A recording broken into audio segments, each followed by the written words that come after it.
Hey everybody. Hello. Sorry for the late start. Doing bedtime with my kid, so sometimes that takes a little longer than you plan for. But thanks for tuning in. It's been a minute. Hope everybody can hear me and see me. I'm going to... My phone is preoccupied. Oh, can't see that. My phone is preoccupied right now, so I'm going to have to see if I can pull this up on the old iPad here so I can see the comments and stuff. Hopefully this is showing correctly. There's me. Put this in here. Alright. My channel.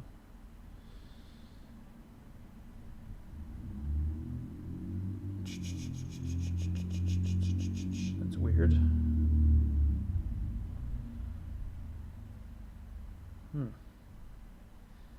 This is like my old channel. This is the wrong channel. Well, everybody, Operation Iron Coffin has come out. I hope everybody has their copy. I'm very happy about how this has been going. Here we go. There it is. All right. Hey, there we go. Ichthus, what's up, Total Excellence? What's up with you, man? Stinker Buns, you got the playlist link. I hope you dug it. Hard to plan life with kids. That's true, Henry. BMC Comics, congrats on the book. Thank you. Ichthus says, can't wait for issue 2. Thanks, guys. All right. Yeah, I didn't want to do this without my comments on because sometimes I get some really good questions from y'all while I'm going through stuff, and it sounds okay to me, so I'm going to assume it sounds okay to you guys. And I'm going to get myself out of my ear here. All right, folks. Well, if you have not been here before to my channel, Tyrell Cannon, that's me. I am the Operation Iron Coffin artist. I do the inks and colors for this book, and I'm the co-creator with Kenny Porter, my good friend Kenny Porter. And our first issue just dropped for IDW Dark. It's 40-page first issue, full of action, full of suspense, full of lots of things. Today, what I'm going to be doing is going through the original artwork from the whole issue. So, if you haven't read it yet, this will be a little bit spoilery. So you probably want to read it if you haven't. I mean, obviously the words and stuff won't be on the pages, so you can still get something out if you haven't read it yet. But you'll probably enjoy this a lot more if you have read it. And I will have the issue here, which I'll be kind of showing parts of as we go, just in case I want to see that, see some of the color stuff and see how things translated to paper. I don't like the way this camera is right now. There, that's better. Okay. So yeah, if you haven't been to my channel before, I do live drawing sometimes. I do original art walkthroughs of my books when they come out, and also just some flip throughs of older comics or comics that I bought at the store recently. A mix of whatever I'm looking at, I'll do flip throughs.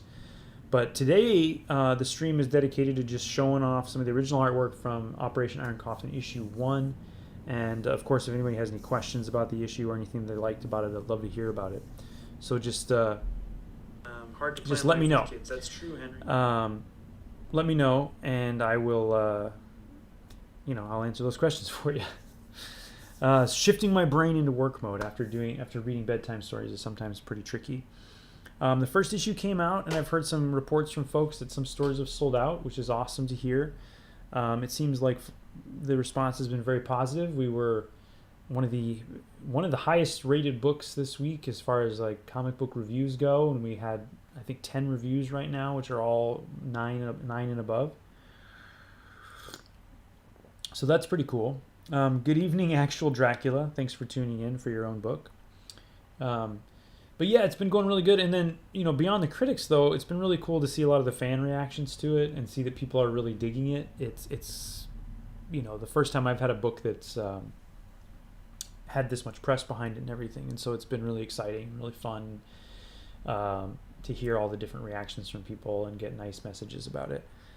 Kenny and I have been working on this for a little bit now, and it's been really, really fun, a really fun project, and one that feels very natural and very fitting for both of us. And so it's nice to hear that people reading it are feeling the same way. So before I get through the flip through, let me just check in with the chat here, see if there's any questions. Like this says, how do you pitch the book to IDW, and did you showcase sample pages of it that were used in the final product? That's a great question. And as I answer that, I'm going to put some of these pages in order so that I can actually, do my flip through in a fashion befitting of a live stream. So if this, Kenny and I had done a pitch of this book we pitched it to other companies as well, not just IDW. IDW is just the one that said yes.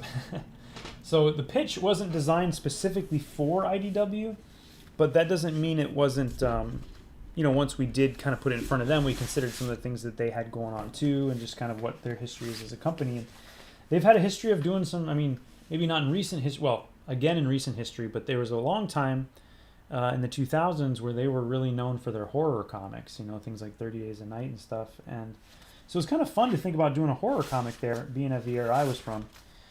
But in any case, what we did is we did a pitch, and Kenny and I have pitched a bunch of books together. And so, we've jumped through all the hoops. We've done long pitches and short pitches and colored pitches and pitches with words and pitches without words. And,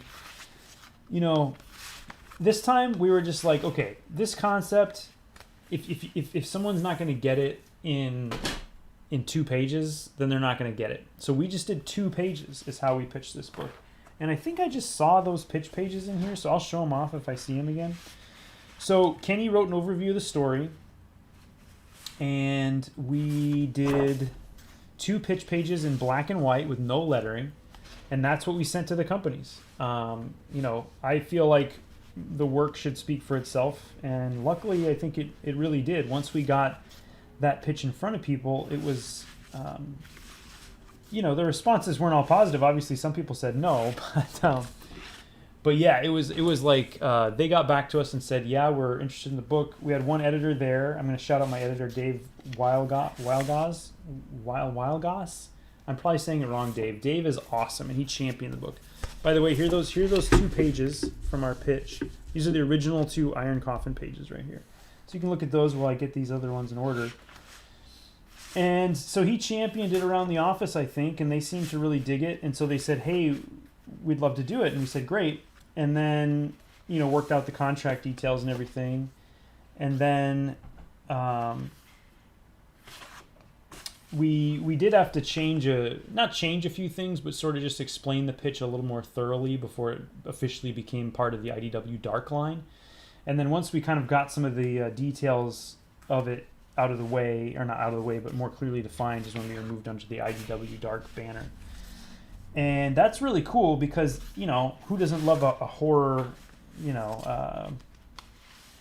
like a horror imprint, right? So, okay, sorry guys, I'm just going through these numbers. Derek Jones, what up, dude? I'll probably mention you tonight. Pages look fantastic, says Ichthus. You'll notice on those pages that the design of the train changed a little bit. The first train that I did was more like, this one on up here. This is what like a real train that was produced looked like.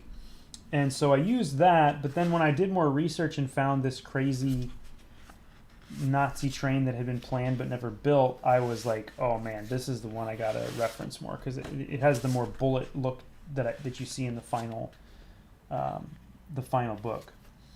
So okay, here we go. We're very close to getting these sorted out, guys. Sorry, kids in life. Henry Grossen, iconic. Thanks, buddy. So yeah. And then once we were rolling with IDW, it was just a matter of working with Dave to work out all the kinks in the story.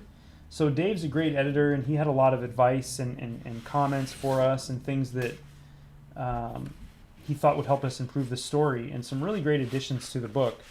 And he was such a joy to work with. And he continues to be a joy to work with. So shout out to Dave. Also, right up front, I wanted to go ahead and shout out. So Dave, our editor, Dave Wielgosz, and the IDW guy in charge of marketing and stuff, Greg Katzman. Greg has been awesome. And Greg's the one who's been helping us get in front of as many eyes as possible, which, as we all know, that's really the challenge, right? We can all make cool comics, but if nobody sees them, that's when it gets, kind of frustrating. And so, Greg has been great pushing the book out there in front of people and making sure that people are seeing it and jiving with it. Okay, almost there. 23, 22, 21, 24, 20. There we go. Perfect. 25. And then 1, 2, 3, 4. Okay, I think I got them in order now. Sorry, folks. I had these all split up into my portfolios to take the shows with me. So the other thing, that some folks will ask about, that I'll probably say now and say at the end of the show too. Yes, these pages are going to be for sale. These two, I don't know. We'll see. But the other pages in the issue that I'm going to show tonight are going to be for sale. I just haven't had time to kind of organize my drop yet. So the drop is going to be happening soon. Hopefully in the next week or two, before issue 2 comes out, I will do an art drop of issue 1 on my website. So all my art drops are through my website. So if you are interested in buying some, the best way to make sure you can get some is to sign up for my mailing newsletter, my mailing list newsletter. I don't do my newsletter often, and when I do, it's usually to announce things like art dropping or new products dropping or a book coming out. And the people who are on the newsletter will get informed of the pages dropping before I announce it on any other social media. And there are times when a lot of the stuff, some of the stuff will sell, from the people on the newsletter buying it before I announce it publicly. So if you are interested, I would recommend getting on that newsletter. You can go to tyrellcannon.com right now, and you can sign up for it. You should also go ahead and like the video right now if you haven't. I mean, I see there is 9 of you here, so I would hope that I'm seeing 9 likes on there. And if you haven't already subscribed, please do so. I haven't been able to be quite as active while I'm working on this book in the summer because of family stuff, but what I try to do is maybe every 2 weeks I try to do a stream. And so, and on the streams, like I said, we'll look through books sometimes, we'll look at art, and sometimes I'll do live demos of things. Whatever you want to see, I'm happy to try it out. Got a little tea here. All right, let me check in with the chat and we'll get rolling here. Let's see, Derek's here. Awesome. Henry's here. This is here. Derek, let's go. I hear they're really pushing the book. Yeah, they're glad to hear. Yeah, they are really pushing it. I want to give quality assurance, says Ichthus. All right, guys. I'm going to have to move this over here so that I can fit these pages. So first up, the book printed really nice. I was pretty happy with how it turned out. I was pretty nervous, and I have been pretty critical of it, just because, I don't usually color. I haven't colored myself other than in Eris. And so, sometimes you're never... And with Eris, I had total control of the paper stock and the printer and everything. And so I had a lot more confidence that things would print how I wanted them to. Whereas with this, they don't ask me anything about the printing. They just go print it. So I was kind of nervous, but luckily I think it printed pretty nice. It feels kind of dark and kind of moody, and that's something that I was going for. So I might pull this up here and there while we go. First up here is the cover. The cover for issue 1, I did a bunch of different thumbnails. I usually will do 3 to 5, especially for a first issue. I might even do 10, 20 for a first issue to try to get it right. First issue covers are really, really hard. Covers in general are pretty hard, but first issue covers are pretty hard because you want it to be cool, but also you're trying to pack a lot of information on there. And so this one, when I first did the thumbnails, this one was not my first choice. There was another one I liked a lot more that hopefully I can use in the future. But I think in the end of the day, Dave and Heather Antos over there, they both were very much this is the one, And so once they kind of said that they thought this was a good one, we kind of worked it up some more with some tweaks here and there. and I have the plane back here dropping the coffin. We got Dracula's castle, and we have the Nazi train, and you get to see Dracula really big. I thought it was important to see Dracula really big on the book and give him an imposing presence. The other thing you'll notice is, well, I won't get into the details, but the train didn't have a swastika, and then it did have a swastika, and then it didn't have a swastika. So there are swastikas on the original art of the train, but neither one of these appear on the final book. Now, if you got one of the previews they gave out at the retailer thing, which I showed off on my stream a few weeks back, it has these on here, the swastikas on it, which I don't know, that probably might make that worth some money. Who knows? Because there wasn't very many of those printed. And then, yeah, we took it off the cover. And at the end of the day, what my original intent of leaving it off is what I think was the reason we ended up not going with it at the end of the day. And that's just that even though we're showing Nazis as bad guys in this, I probably shouldn't be saying that so much, because isn't that... Well, I'm not monetized anyway, so I don't care. We're talking about Nazis here, right? I'm killing Nazis. Anyway, so even though this train, is a train for those guys, I thought no one's going to want to see that on the cover. That just makes... It's one more thing for a retailer to have to explain to somebody. No, he's the good guy. Why get into that? And so we ended up leaving it off, which I think was a good choice. And I'm really happy with how the cover colors turned out too. I had to do this cover before I was really done drawing everything in the book, and I would much rather do a cover after I've got especially the whole issue, but maybe the first arc done, because then you're more familiar with the characters. And so as you draw any book, the characters are going to change. And so this is, it's a different looking Dracula than maybe he is exactly in the book, but I do like this image a lot. They were pretty intent on having his mouth open, so we saw the fangs, which I think it was probably a smart move too. So yeah, it turned out pretty good. Issue 1 cover. And then issue 1 first page. I showed some of these on the stream before. I'm not going to skip over them, but I am going to maybe not go into as much detail. But it's just the arrival. We've all seen these pages now. But one thing I did point out before, and I'll point out again, is these are actual screen tones on here. The leader screen tones. These are so fun to work with. And I was going to use them more and more. And sometimes I start off with that vision in my head, but they are expensive, and it does take a little bit extra time to do them. And so they only make an appearance here and there throughout the book, but they are on there. And anytime it's on the original art, I think it just looks so cool. The other thing interesting about this page is that this page I redrew at some point, and I can tell because it doesn't have my blue lines printed on it from the thumbnails like normal. It has lines drawn on by hand, and so I probably traced from a previous version. Sometimes I'll get something almost to inks and then not like it and kind of start over on another piece of paper. And that's what's happening here. The other thing I'm noticing that I'll mention is that this page and the cover, and you'll see the first maybe 5 or 6 pages are all drawn on Strathmore 500 series plate surface, which was the paper I was using for years and years, but it's been harder to get and really expensive. So in the middle of this book, so most of this book has been drawn on Eon, E-O-N boards, and shout out to those guys. I've been drawing on their HD 120 smooth. And it's really nice. I'll have some of that here in a minute, but it's a lot thicker than this 500 series. It's pretty thin now that I've been working on the other. I can see how thin it is. Here's the first spread of the train.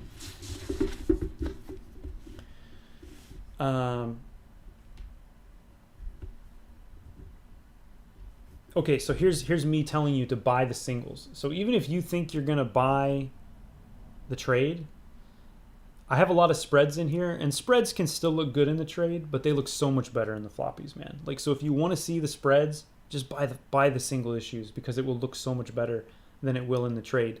Even if they do a great job printing the trade, I design for singles because I never know if the work's going to get collected. You never know that for sure.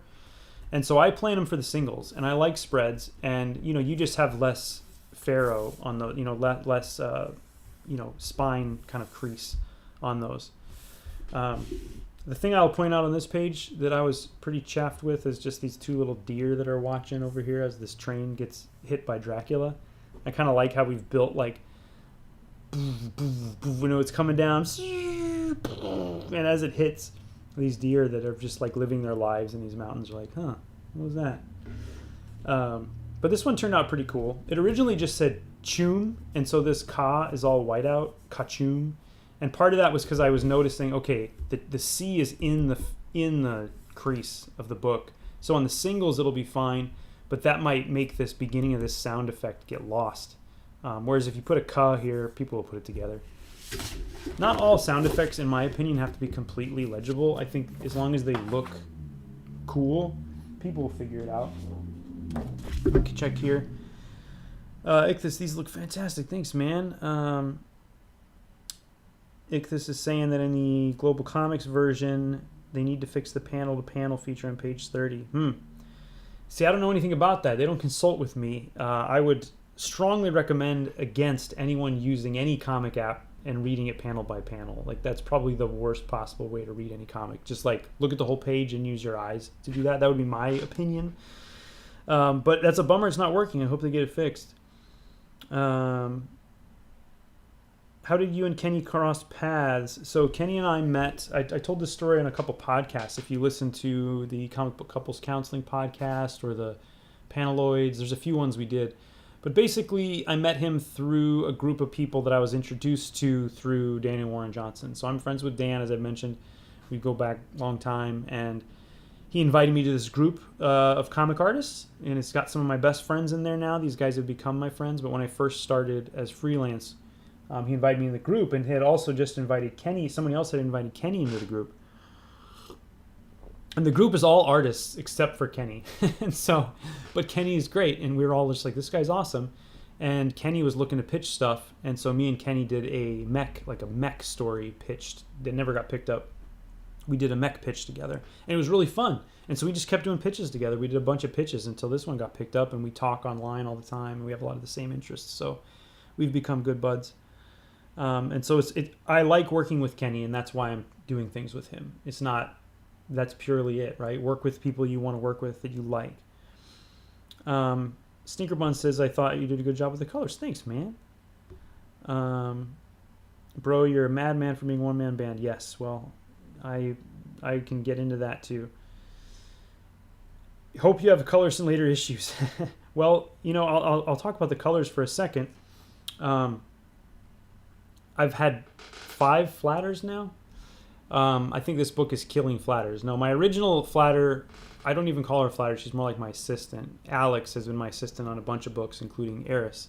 And she's fantastic. I mean, really talented person, really great person to work with. But unfortunately, Alex had to stop working for me because they have a different job now doing tattoos, which is awesome for them. And so then I had my friend Landis and my wife help me finish the 2nd issue when Alex left. And now in the 3rd issue, I have a couple new people that are also helping me out with flats. And so that's been life-saving. But I will say, I'm so glad I'm coloring this, and it's been very rewarding. But it's way harder to do it in the rapid succession like this than I thought it would be. So it's a big learning curve for me. But I think I'm getting better because of it. Let's see. Derek Jones, let's go. That's a 2-page spread. Yeah, that's right, man. I love the vertical spread. Thanks, Sticker Buns. We'll get to that one in a minute. Looks good, especially the face. Thanks. So this is the introduction of Hazel and Ivy, our main bads for the series. And we wanted them to look sort of aristocratic and stuff and still feel very mysterious at the beginning of the book. Because we also were thinking about these as like preview pages. Like, you know, when the book does come out, they're going to want to have some previews in here. And so as the book goes on, they get revealed more. So they're very much in shadow here. And I'm really happy with this sip and this face here. The only thing I'm not happy with about it, which no one will notice, is that she's holding the cup with her left hand here. And when she's sipping, her cup and finger would really be here. So in the sipping and the holding here, it's more like she'd be holding it with her right hand. I probably shouldn't even mention that. But that's the kind of thing that sometimes after I draw something, I'm like, ah, dang. But here's an example, too, with colors where since I knew I was coloring it, I could do things that I wouldn't normally do with other colorists, right? I can leave edges of things unclear because I know what I'm going to do there. And a big one is down here. I wanted, you know, his hand to be small on here so we got a good view of the coffin and the chaos all around him. And when I first turned in the inks, I don't know if it was Dave or maybe Heather, one of them maybe had mentioned something like, is his hand really going to show there?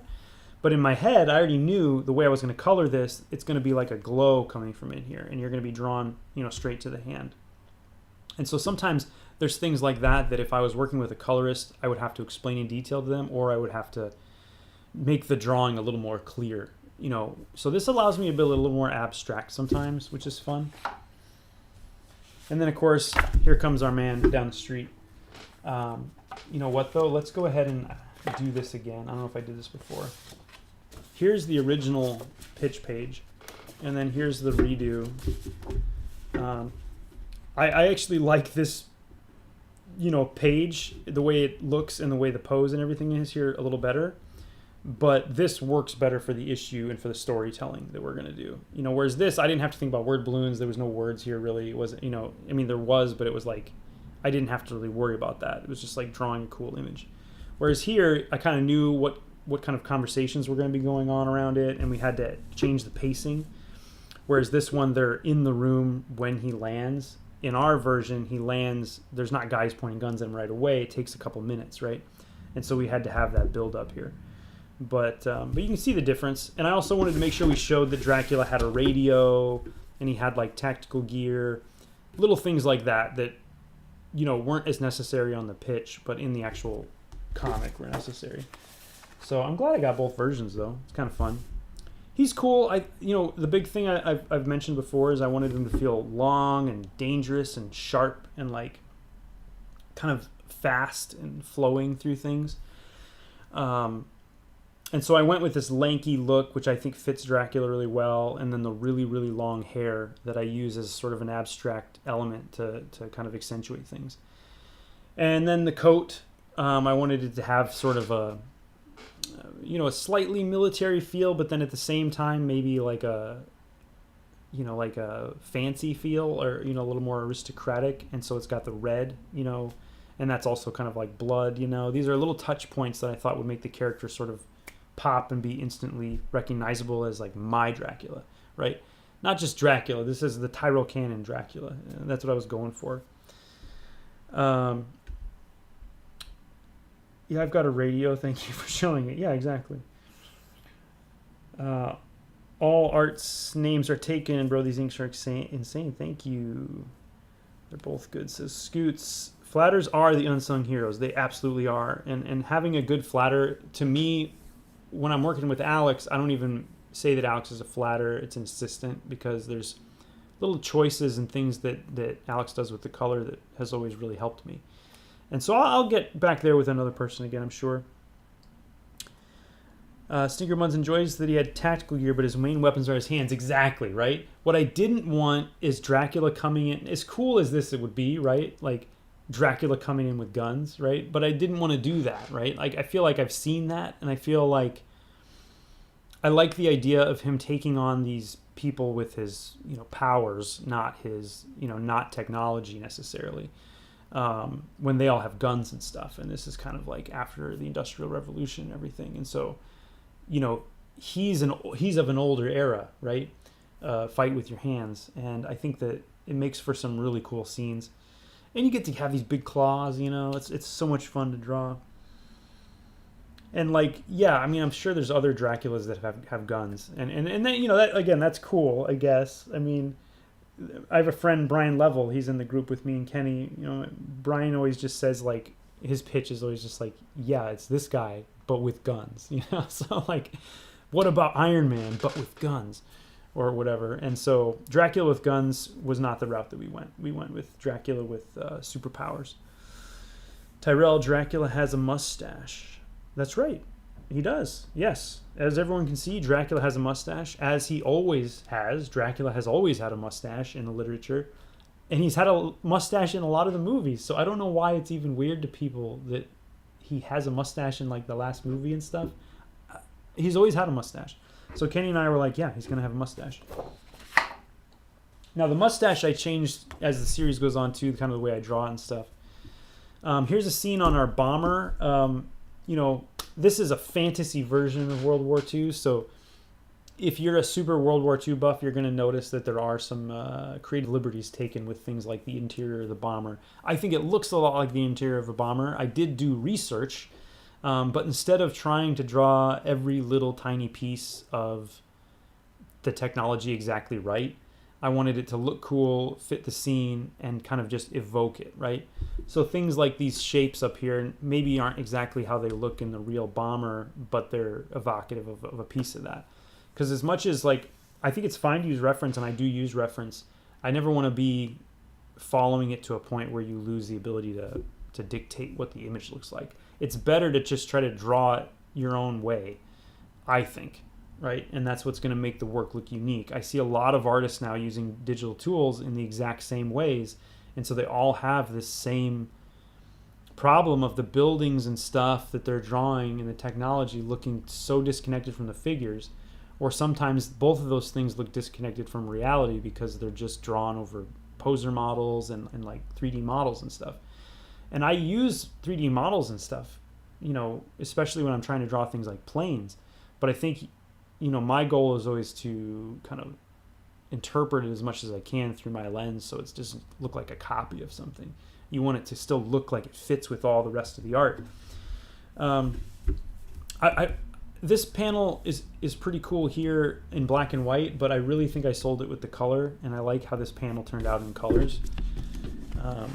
Because I didn't do a lot of shading on it, which is the other nice thing when you're coloring yourself. You can just be like, I'll shade this one in the colors. But I'm really happy with how this one turned out in print. It looks real creepy, the orange eyes and kind of the green smoke. We'll see more of that later. And I'm just kind of going through these. Feel free, folks, if there's something you want to see more of. Like this tutorial level in a video game when I read it. I slowly moved to the next train. Yeah, sure. I mean, me and Kenny are both huge video game guys, and we're unabashedly like, yeah, let's make this cool like a game. You know, games are awesome storytelling, and part of it is that propulsion forward. And I don't think a lot of, you know, there's a lot of comics and books that I don't think have that same, like, let's go, let's keep moving feeling to them.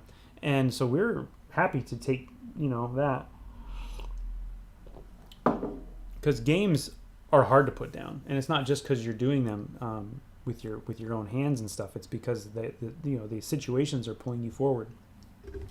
So when I did get in contact with Eon to get some paper, they sent some samples. So this is a different kind of Eon. I think this one is the 120, and it's really nice and smooth. And I love the way pen goes down on it, like the zebra pens and stuff.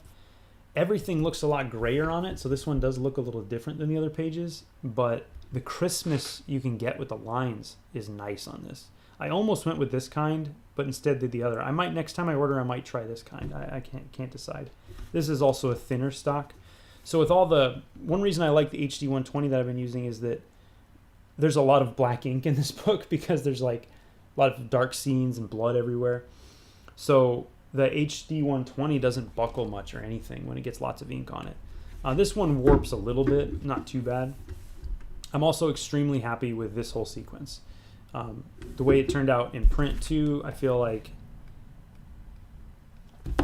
it just kind of gives you a great introduction to Dracula. And I'm really happy with how the panel printed here. Little blood lick. But yeah, like I always liked the you know, another thing we referenced a lot when we were talking about this was EC horror and stuff, and there's a few scenes in this that are very much like that. And so I wanted to have some of that kind of stuff too, not just the big crazy action that I like to do, but stuff that's a little more like creepy, scary, jump scary kind of feeling, as much as you can evoke in comics. But I'm super happy with this hand here. And this gun here, so I used a 3D model to figure out what this gun was going to look like from this angle. Like, you know, it's a Luger, a German Luger. And honestly, I probably should have done the slide function too. It's not a slide, but the ejector rod function here. But I'm happy with how this turned out, and the screen tones look great on this page. I like this page a lot.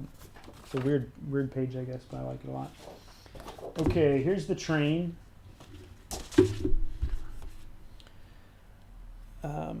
Ichthus says, I love that page, dark room, flare gun. Yeah, man. So here's the 2-page spread of the train. Now, I think it feels like I read the script, right? And then in my head, when this scene happened, they were going to describe what every car was. And so like I sort of just started drawing what every car was. I think Kenny in the script, it says something like there's a radio car and there's all these cars. And so I thought maybe it would be listed next to them, but it wasn't. And at first I was like, oh, maybe we should add it. And then I was like, no. Like, I know we're going through all these cars, and you'll know that these are all the different cars we're going through. But, you know, you don't need to know which one is which. But I'm going to tell you which one is which. And the other thing that was the problem is that they couldn't be as close together as they were in this shot. So there's also some creative liberties here, because technically this is the radio car, which should be like a long ways, I guess it could be a long ways in front of the chapel car. The chapel car is where we have a fight in later in the issue. The radio car is featured in the second issue, and then the armory car is featured in a future issue, but it wouldn't be next to the radio car. So it was probably best not to label them, right? So because they just look like cool train cars. But in my head, that's the armory car. That's in my head. This is the science car. You know, this is the front of the train is accurate. There's like a engine car and a pull behind, and then Hazel and Ivy's car up here in the front.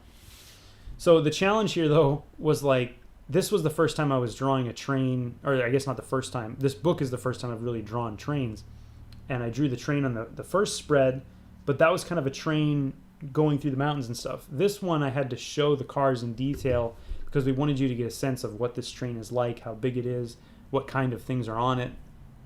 And so I really wanted to have these detailed drawings. But kind of like I was talking about before, if I just used models of trains and traced them, it would have been a lot easier. But they wouldn't have looked fantastical, number one, and I couldn't have done anything to make them look more fluid, right? And some of the techniques that I try to use on the treatments of the page are to make it look like they're moving through space, right? So blurring the foreground, using speed lines on it. I have these kind of smoke trails and stuff.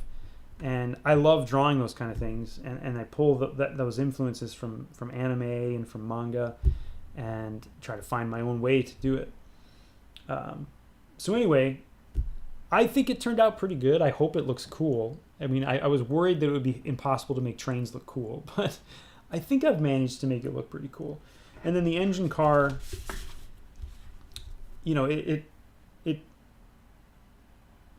does morph a little bit throughout the book just because, again, I'm not using models, but it's always going to look kind of like this. And this design is from this design I found of an unbuilt Nazi train that was like called the Uber train or something. It was like a mega giant train. And it would use like way bigger tracks and stuff. And so this is supposed to be some sort of giant train that they're on. So also, you know, get a sense that it's big. And that's why like some of the tanks and stuff are much smaller than they would be on, say, a normal sized train. Earlier today, I was coloring some train stuff for issue 3, and the kind of coming up with some of these kind of like flashy elements around the wheels, I think has been a nice touch. I'm really happy with how that's been treating me. I got some dry brush on here too. I've been trying to just do different things and I've changed the way I scan my work too, so that it leaves in some of the messiness. And I don't know if that's coming across or if people care, but yeah, it's been fun for me to experiment with. All right. Great page, gross but great. Greg Parker likes the double page. Book was a great read and the artwork was top tier. Thanks, Kova's Lookout. I really appreciate that. Okay, I'm really happy with this page too, because Dracula looks kind of. This is one of the pages where I'm like, this is really kind of how I want him to look and kind of the attitude I want him to have. I like how I got the stillness of him here in this image and the shock of these guys, and then the just like, come at me, dude. You know. He's not afraid of these guys at all, right? He's Dracula.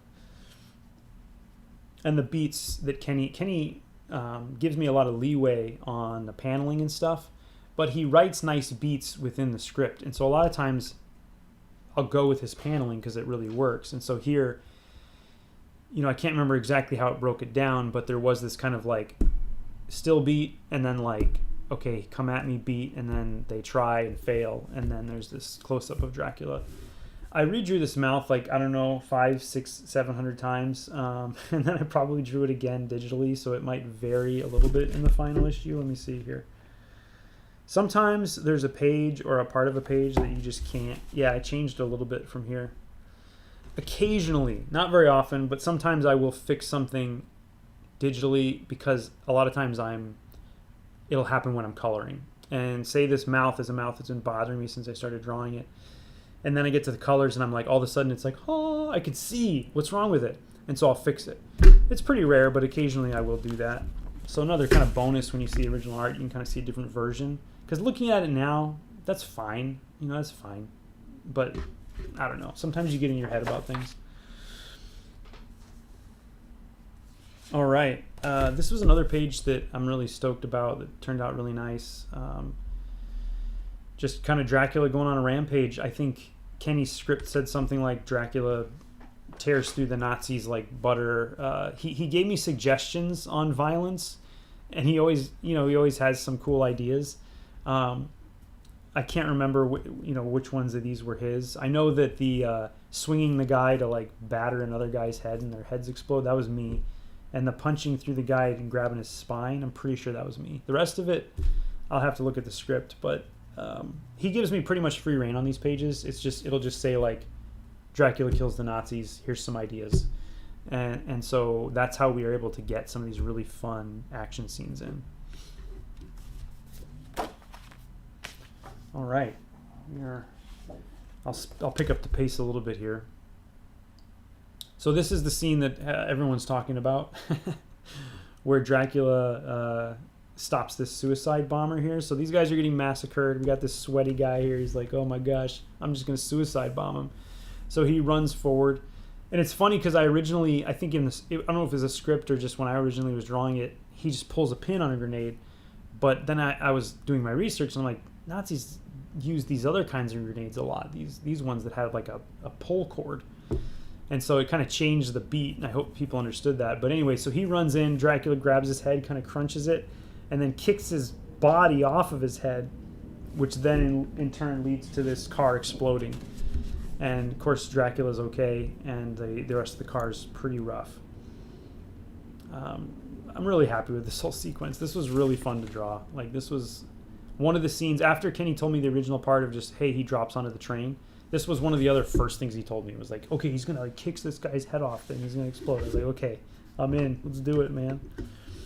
And then the other thing Kenny writes into the scripts that is really great as an artist that I like to do as well. It's like stuff I've done that I've always liked, but is rare to see in some of the writing that's out there, is just these match cuts. And so Kenny did this match cut. He does it all throughout the book. If you pay attention, there's match cuts between scenes of the Nazi guy getting his head cut off and then Dracula getting his head cut off. And so we have the scene. So this page was originally written as a splash page that was going to tell the whole story of the novel in one page, was sort of the concept.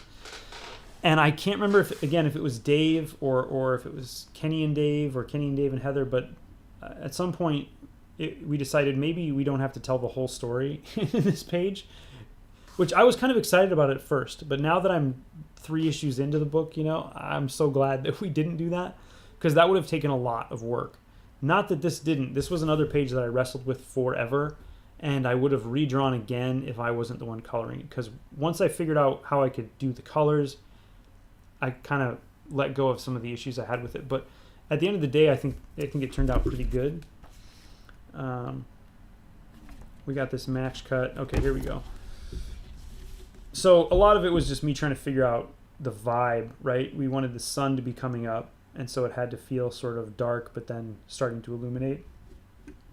And then I was worried about drawing all these characters, but then I realized a lot of them, if we see them again, they're so small here. If I just make them small enough, it's not going to be a big deal if I decide to change their design. If, one of these guys shows up in another scene or something. I'm not saying they will, but you never know. And then this is all dry brushed up here. There's so much pro white on this page. It's preposterous. It's doused in white out. Ichthus loves the sequence of Dracula kicking the dude. Yeah, Dracula kicking the dude. Yep. Thanks, man. And then let's go ahead and blow through these ones too. We've got the scene in, we'll call it Purgatory. We kind of leave stuff sort of we try to leave it a little bit open to interpretation here, but he's in like a purgatory and he's getting tore up. Man, these look pretty good to me too right now. I feel like, sometimes you just need to look at the work later and you like it more. But yeah, he's getting torn up by all these souls of the ones he's wronged, sort of. And, is that the right page? That's 16. Yeah, 15, 16. And then this guy shows up. So in the script, this is another scene that we talked about a little bit on the Comic Book Couples Counseling podcast, and a few people brought up. This is like, described as kind of a cosmic sort of like a cosmic character that is intangible. Like Kenny and I were pretty adamant. Kenny was pretty adamant. Like he didn't want like a Grim Reaper looking guy. It was just a guy with this mask and a cloak or whatever. And he didn't want like a snide kind of like I'm so cool, handsome or attractive woman kind of thing. Those are tropes. But it had to feel more of like a cosmic, ephemeral sort of a thing. And I'm all about that, but it takes some work to get there. And this was pretty rough in the thumbnail phase. And shout out to Dave Wielgosz again for trusting us on this and just trusting us to pull this off, because this was one of those pages where I told him, I was like, I got to figure it out on the page because it's a lot of addition and subtraction between black and white. So it's a lot of dry brushing and kind of working back into things and over things and like kind of like letting shapes emerge and letting sort of that pareidolia kind of kick in, where you're sort of seeing a face or not seeing a face, or it's kind of there, it kind of looks like this. And is it the earth? Is it the sky? Is it underground? Is it in space? Where is it? And I think that it's another one that I think when we got it colored, especially, because that was the other thing, is seeing it in inks is fun, but when you get the colors on it, it sort of starts to make a little more sense. So yeah, I'm pretty stoked on that.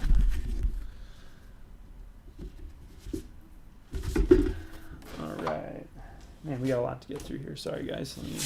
I'm sure not everybody wants to see my extreme detail on these. So happy with this panel here. I kind of like when I get a little more cartoony. It fluctuates depending on the scene.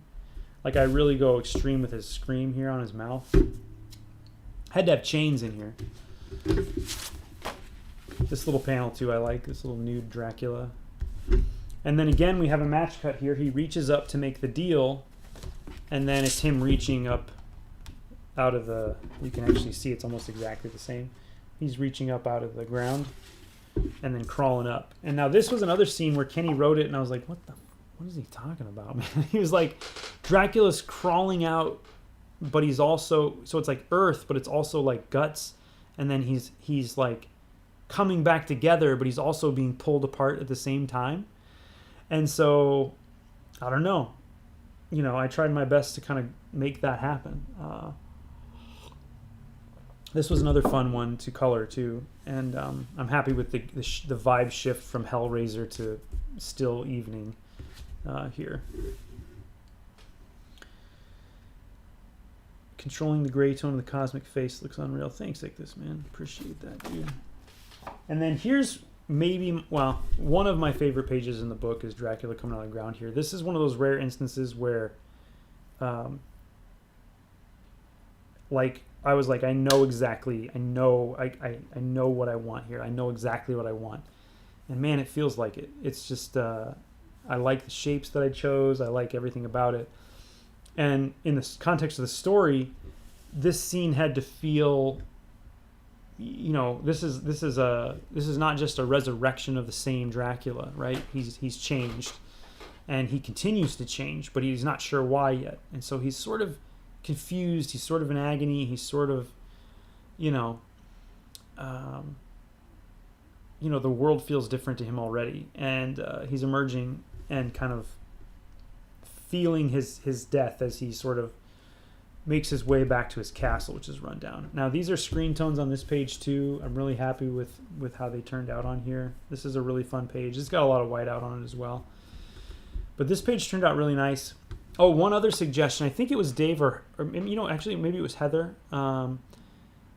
we talked about how Dracula would get injured in the book, but as he drinks blood, he can sort of regenerate. He's kind of got Wolverine powers, right? He can regenerate as long as he drinks blood. Now, if he doesn't get blood, he could potentially not regenerate or not be okay, right? So there's still some risk there.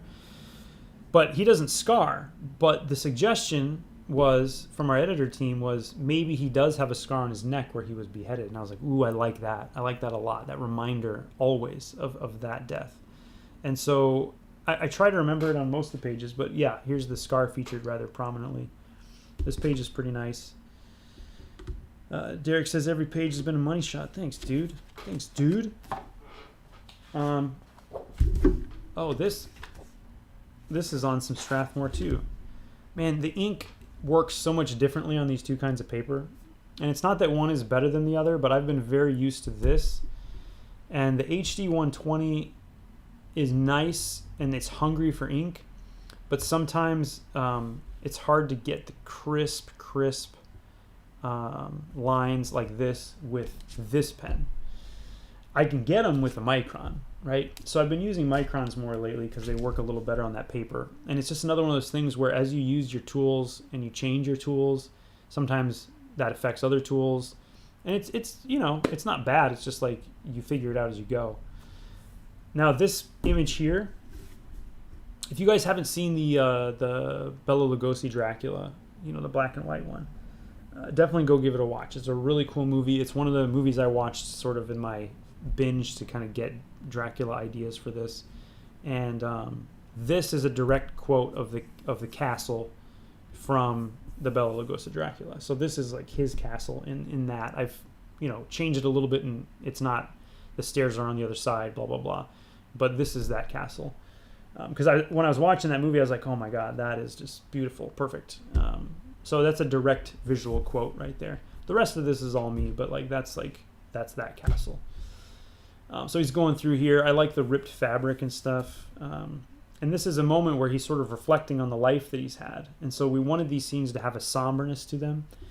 And that's sometimes the trick, is how do you do a big action scene in one page and then do something a little more somber on the next page. And so, I think that we balance it really well, honestly. And part of it is scenes like this, where when Dracula is having these reflective moments, there's all the words in the script, but I wanted the body language and the sort of visual language to feel dark and poetic and all those kinds of Dracula feelings, the kind of like gothic, I don't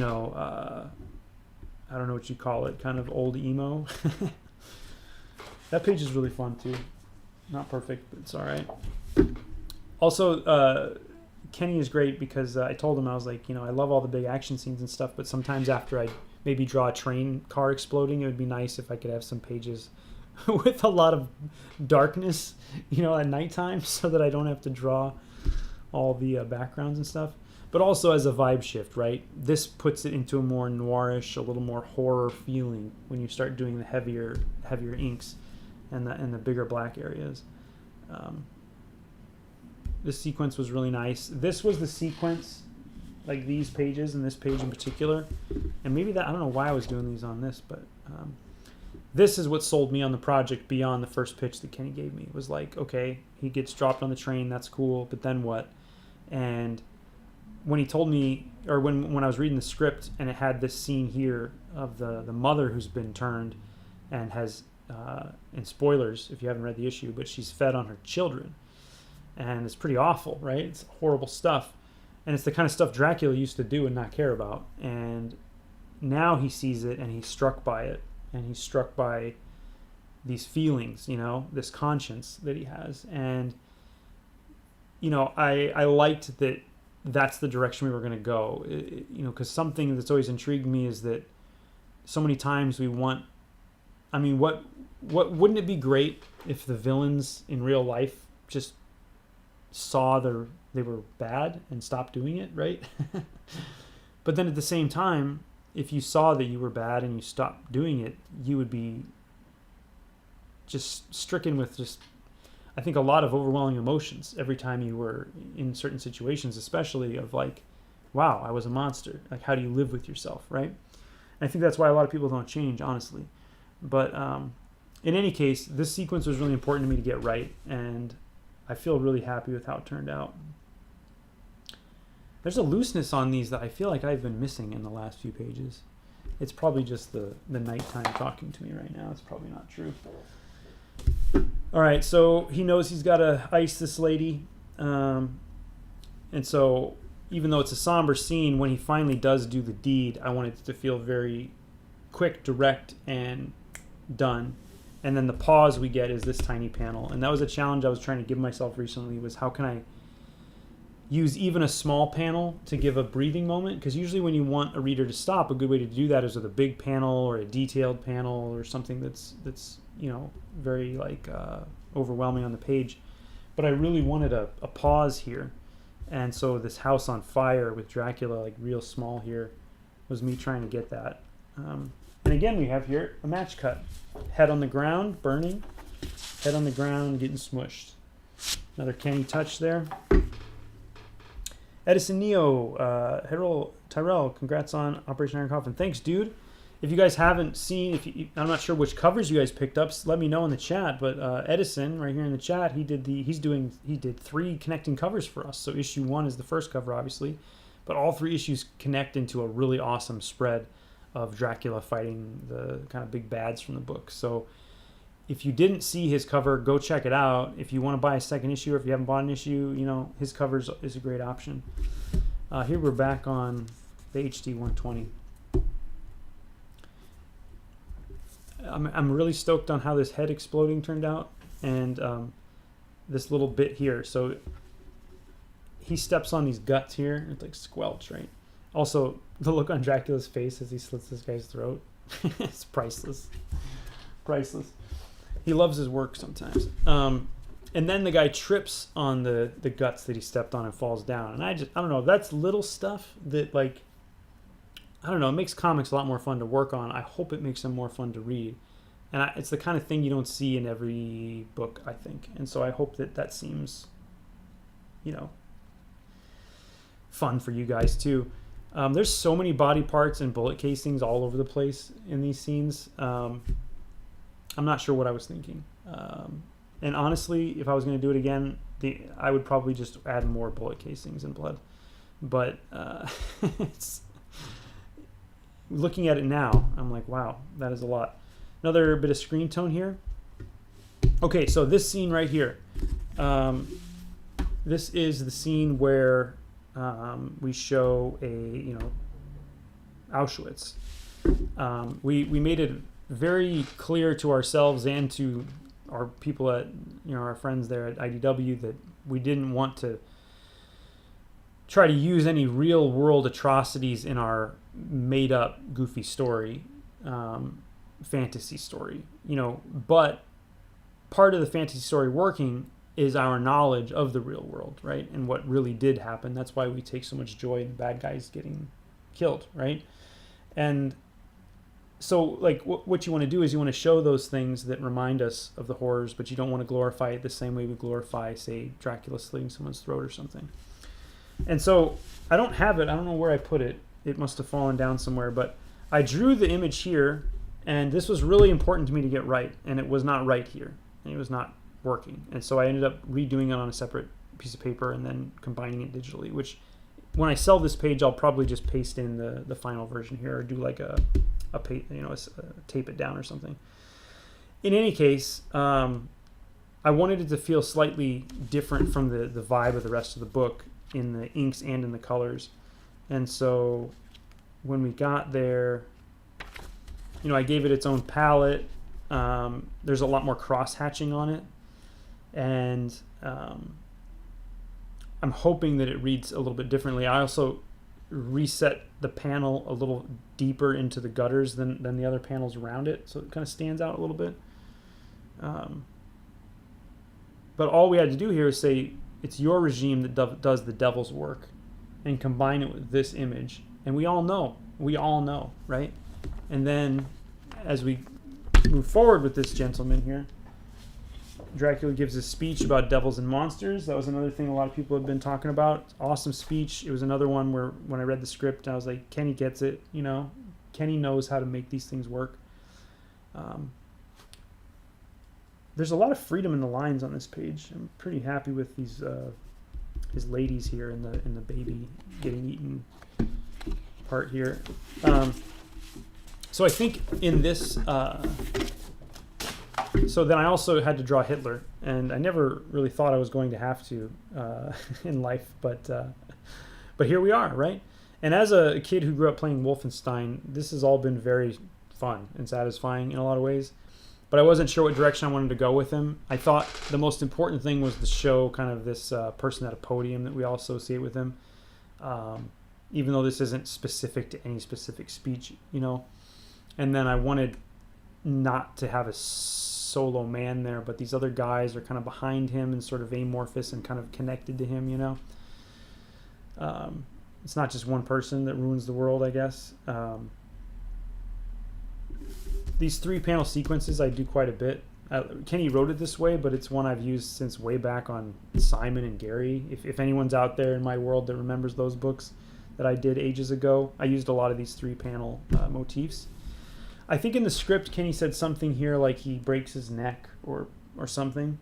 But I wanted him to just slap the shit out of this guy. You know, I just wanted to see his face get slapped off and his eyeballs pop out. So as he's defending kind of being hateful. You know what? And if that's hypocrisy, I can live with that. There's a lot of whiteout on this part.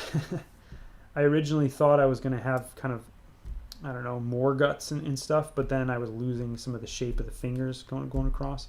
So this big slap is pretty over the top, but I thought after the heaviness of what we just saw, I wanted to bring us back to, okay, that's horrible, right? And we gave you the monster speech. We know why this is all horrible. Now, let's get back to business here. Like, we're here to do this, you know?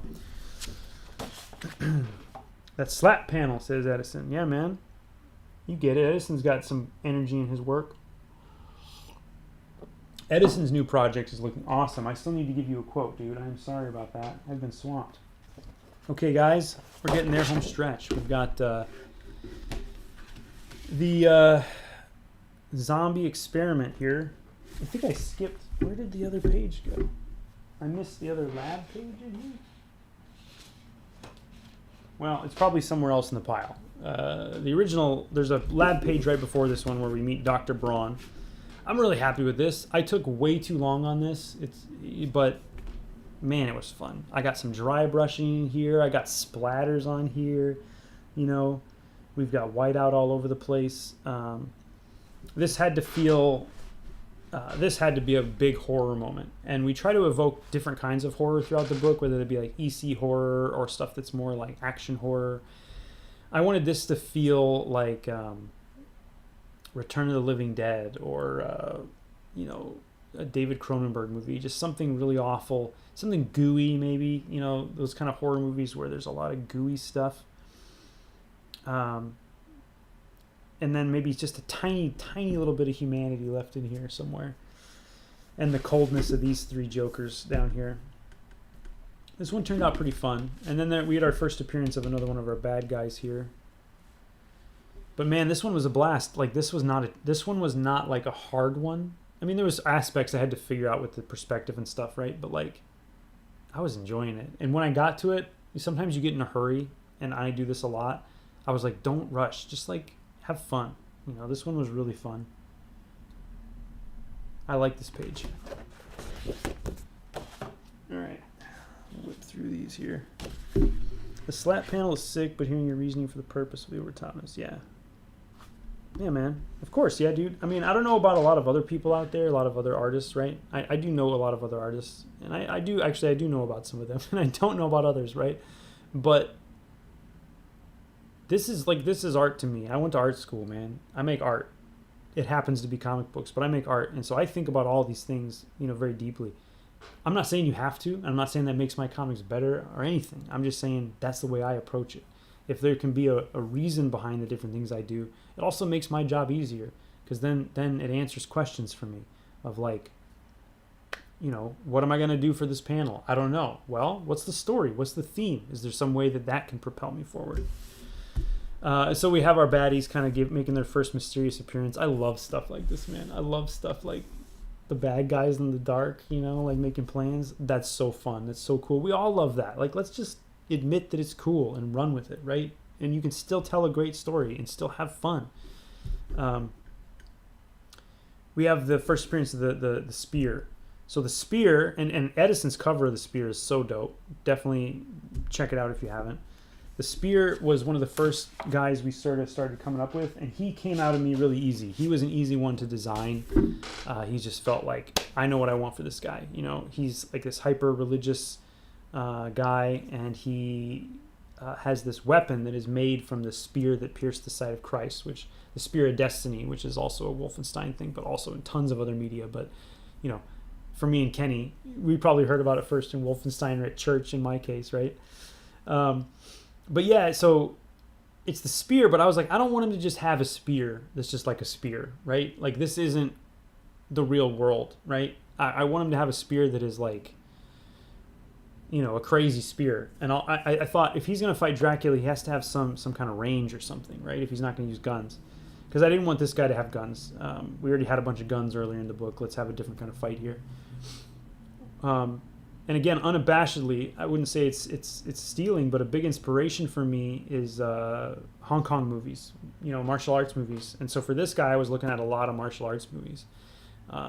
And one of my favorite martial arts movies is called The Blade, and it's by a director called Tsui Hark.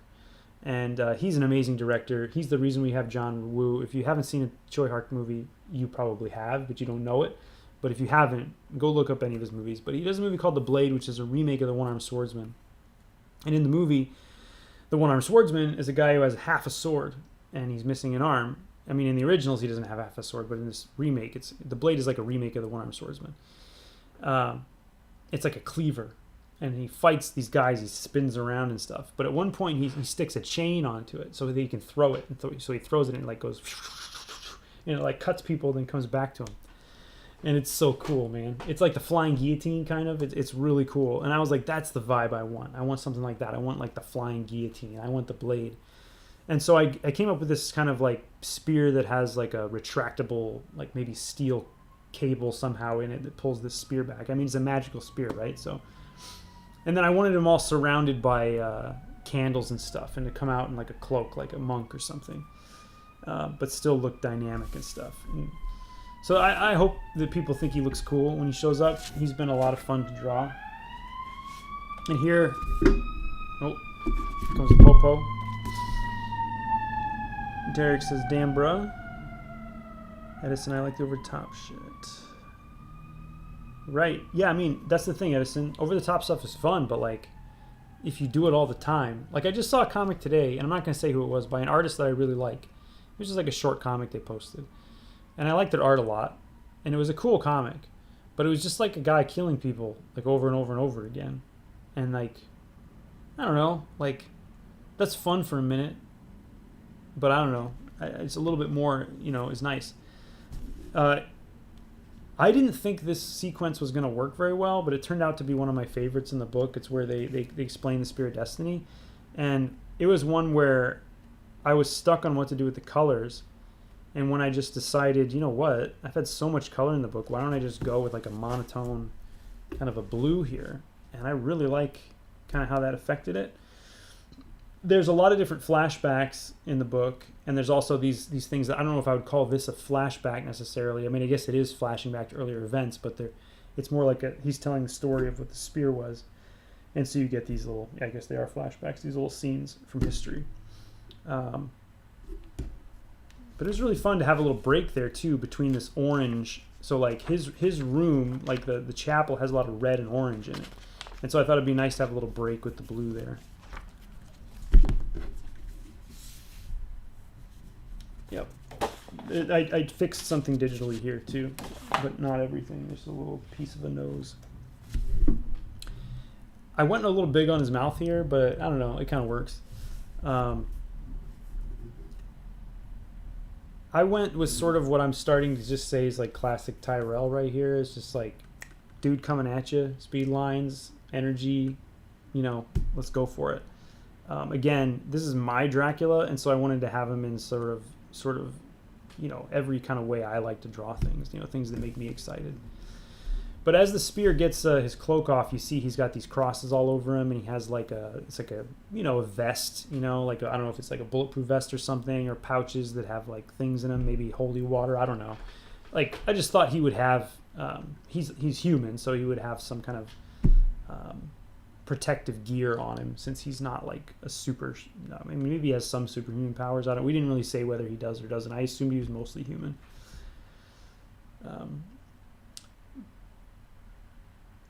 Yeah, that one turned out all right. Well, and when he shows up, I don't know if you guys noticed, he's got like a, there's like a big cross behind him. It's like a neon cross. I wanted it to be kind of like a neon cross, like these prosperity preacher type folks. Ictus likes the flashback. Balance the final boss. Yep. Range fighter. So here we go. I mean, again, Kenny's just like, they have a fight. Go. Which is so fun, because I like choreographing these things. And so again, with this fight, I was looking at a lot of Hong Kong action movies and sort of thinking about accentuating the strikes. That's something in like a Hong Kong film, they'll punch and you get the sound effect, but you also get like a dust hit a lot of the time. Obviously I don't have dust, but I've got these kind of energy shapes and things. And that's also true in anime. If you watch, like, say, Ninja Scroll, what you're really seeing is maybe like two images flipping back and forth, and then like a sword noise with like a strobe effect over it, and it's like ching, ching, ching, ching. And so I'm trying to evoke some of that here, where, I go abstract with things like his arm, and then I try to like let the sound effects tell like a beat.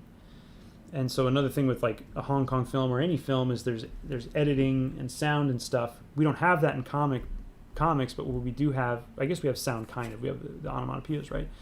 But what you do have is your panel shapes and your panel arrangements, and those can kind of act sort of similar to editing to give like these little pop tilt moments and these little beats, right? So it's kind of like first exchange, ting ting, and then it's like chun chun chun, and you get this like slide into this, and then it fires back out here, and then you see this. And so the other thing I'm thinking about a lot is just getting people through the page. Like, how do you get them through the page in a way that's like fun? Because these sequences have to feel fun. It should feel really fun to read a fight scene. Like, a fight scene should feel fun. It shouldn't be like, oh, he punched him. It should be like big and like fun to read. And fun, not just because there's like a big cool drawing. Like, everyone loves a guy getting punched in the face that takes up a whole page. That's cool. But fun in a way where the paneling is fun, and like you're doing fun things with the pacing. That's how I like to do it, at least. All right. Oh, man. Okay, we're going to do maybe 20 more minutes on this or less. But yes, thank you guys for hanging out. This has been great. I don't think I missed anything here. Oh, wait, this says you hope you'll be re-released in black and white. Yeah, that'd be cool. That would be nice. I missed that one. All right. So that's the thing I wanted to... So, I don't know. Maybe some people find it disorienting. Maybe they don't. I try to be pretty intentional with how I set up the geography of a scene. So here he's jumping over him while the blade is over here, and then he kind of catches it on the next page. And then he comes back down onto the top of him. There's moments where you can kind of fudge motion between panels or between pages, and there's other times where you want it to be really clear. I miss drawing. I haven't drawn in the last few pages. I miss drawing this cord, man. This like, this is so cool. This like, the zip line that the blade's on is so fun to draw, man. And it's so fun to draw. And then he gets hit with this blade that kind of makes him melt and stuff, because it's a holy blade or whatever. I like this too. Kenny said like he's making praying hands, and like I was like, okay, we're going full in. He's just like, all of a sudden he's like in prayer about his conversation, like a little pause, and then Dracula's face goes crazy and he does this fast slash. I like how this slash turned out too. I wanted both characters to get hurt a little bit, and when we go to the next issue, I won't spoil anything, but you will see that he has more damage on him than happened between issues. I like to have things happen too when you're not looking at the characters. So maybe we cut away to a flashback and we come back to a fight, and you see that there's been more injuries have occurred to the characters, and then you can sort of make it up in your head what happened, because that's fun for you. This was a little fake scare here where the zombie starts to break out. I think it works. I'm going to misdraw on her too. This is the doctor's assistant, Elena, and she gets murdered here on the next page. Spoilers, but she was fun to draw. Got my trademark smoke here. All right, so this was another one where editorial was great. I was just finishing up the thumbnails on the first issue, and I've mentioned before on here I do fairly detailed thumbnails which get printed onto the page. And I spent forever getting this last panel done. And that was like one of the few panels that Dave had some notes on. He was like, I think that this could be better and scarier. And he was absolutely right. So this is not the first version of it. The other version only exists in a thumbnail, but it was a further away shot and a higher angle, right? So you were kind of looking more down on this happening, and you were looking at it. You couldn't see their faces very well. And Dave was like, I think we need to see their faces. Like, I think we need to see their eyes, and it needs to feel a little more disturbing. And so I shifted the angle back down here, so we're down on their level, and have them kind of looking up like when you look at an animal and it's eating and then it looks up at you. That's sort of the vibe I wanted to go for. And then I was able to sort of accentuate the blood going into the drain here. So great note from Dave. You know, they've been really great about letting us do a lot of the things that we want to do. And when Dave does have notes, they almost always improve, what we're working on. And so it's been really nice to have an editor that's in our corner. So that is, and here's the page we missed. So we'll end on this one. This is the doctor's office. This page took forever, man. Sometimes it's these pages that take forever. It's like, because look it's all these tiny panels with lots of things going on. And I know a lot of that's my fault, but we're introducing the lab, right? And this is the first time we've seen the lab, and the next page is going to be a spread of a monster. I wanted to get a sense of what the lab looked like. And so sometimes you got to try to squeeze a lot of detail in here. And it can be fun in a lot of ways. The hard part of it is just figuring out the balance of where your lights and darks are so that it still reads. And again, I'm coloring it so I have a little more leeway than I would normally, but that's really the trick, is like, how do you figure out what's going to be black and what's going to be white and what's going to have hatching or detail or texture on it and what's not? Because if you do everything the same, that's not going to work. So this one was tricky. And a lot of times what I'll do, if I don't know how to figure those problems out, is I'll pick one thing that I know is going to be, say, all black, and I'll start there. Like maybe on this page I was like, okay, I know this corner is going to be all black, so I'll just go from there and then see what else needs to be black. Other times right away, you're like, oh, I want the shadow here and I want this here. But yeah, this was a really challenging page, but I do like drawing all the little tiny things. I don't do it as much as maybe I even want to, because it just takes a lot of time. And so sometimes when things have to be done on time, these are the kind of panels you don't do as often. But it sure looks cool when you get it done. So Operation Iron Coffin, it's out right now. So go get it if you can find it. I've heard a few places have sold out. That's really encouraging. It's going to be 3 issues, and it's going to be awesome. And you're going to want to get it in the floppies.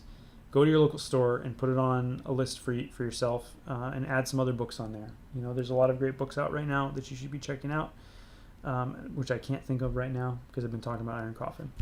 If you haven't already subscribed to my channel, like, that'd be really cool if you did. Like I said, we like to have fun here. We keep it positive. You know, I've dreamed about making comics since I was 12. I didn't start doing it full time until about 6 years ago.